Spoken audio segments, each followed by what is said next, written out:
मेरे परम आदरणीय दर्शकों और श्रोताओं सभी को श्रद्धापूर्वक जय गुरु का संभाषण करते हुए आज मैं अपना यह नवीन वीडियो शुरू करने जा रहा हूँ।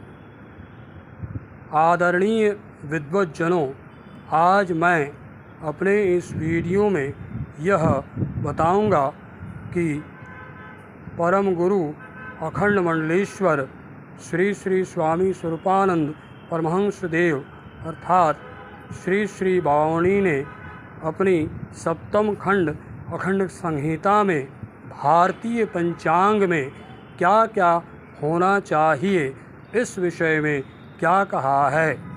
गुरु जी का कहना था कि भारतीय पंचांग में इस बात का उल्लेख होना चाहिए कि वह कौन सी तिथि थी जिस दिन मीर मदन और मोहनलाल ने अपनी मातृभूमि की रक्षा के लिए अपने प्राणों को न्यौछावर किया था, अर्थात प्राणों का बलिदान दिया था।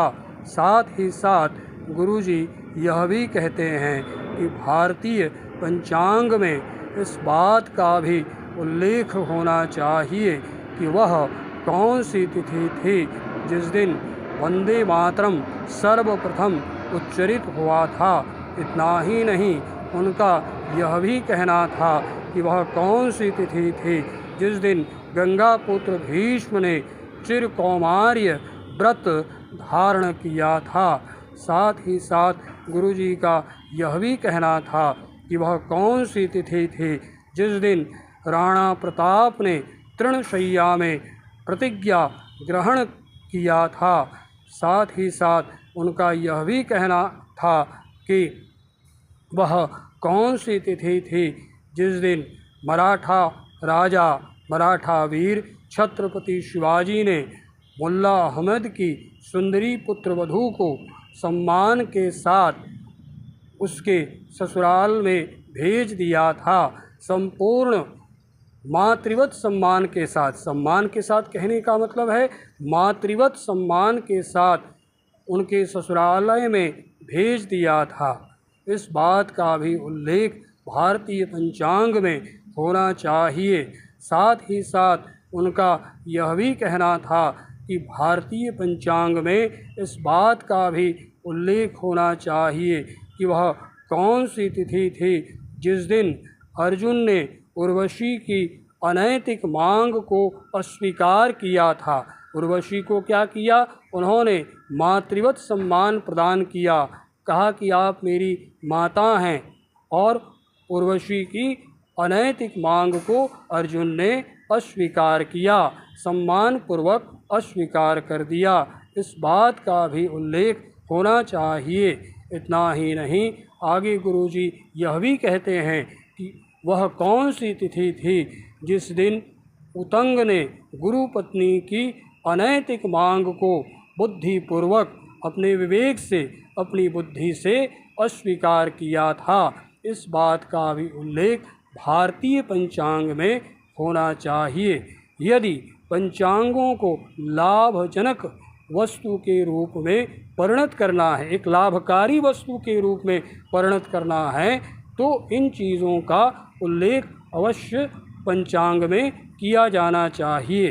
अब गुरुजी कहते हैं कि ऐसी बात नहीं है कि तिथि नक्षत्र की बात नहीं होनी चाहिए। तिथि नक्षत्र की बात तो होनी ही चाहिए, किस दिन कौन सी तिथि है, इस बात का भी उल्लेख भारतीय पंचांग में होना चाहिए। लेकिन साथ ही साथ उन बातों का भी उल्लेख होना चाहिए। आप महिषासुर मर्दिनी की कथा देते हैं तो दीजिए, लेकिन इन चीज़ों का भी उल्लेख जो है होना चाहिए, तभी पंचांग जो है लाभकारी वस्तु के रूप में परिणत होगा। अन्यथा पंचांग लाभकारी वस्तु के रूप में परिणत नहीं होगा। एक जगह पर गुरुजी का कहना था, केवल टिकटिकी जूजू हांचिर भय देखिए पंजिका प्रणयनेर लाभकारी उद्देश्य साधित होबे ना, है ना। ये बातें गुरुजी ने एक ब्राह्मण पंडित से चर्चा करते हुए बताई। चर्चा का विषय था कि पंचांग में क्या क्या होना चाहिए। एकजन सरल मन ब्राह्मण पंडितेर संगे आलोचना प्रसंगे श्री श्री बाबामणि এই কথাগুলো বলেছেন। आलोचनार शिरोनाम छिलो पंजिकाय की थाका उचित। प्यारे मित्रों, आप सभी ने मेरे जैसे एक सामान्य व्यक्ति के माध्यम से गुरुजी की इन विचारों को सुना, इसीलिए आप सभी का बहुत बहुत आभार, बहुत बहुत धन्यवाद। आप सभी का जीवन आनंदमय, सुखमय और मधुमय हो।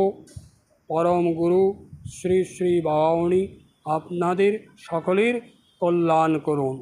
गुरुजी आप सभी का कल्याण करें। मंत्राधिपति का आशीर्वाद आप सभी पर सर्वदा बरसता रहे। इन्हीं कामना के साथ मैं अपना यह वीडियो यहाँ समाप्त करता हूँ। मिलते हैं अपने अगले वीडियो में। शुभमस्तु।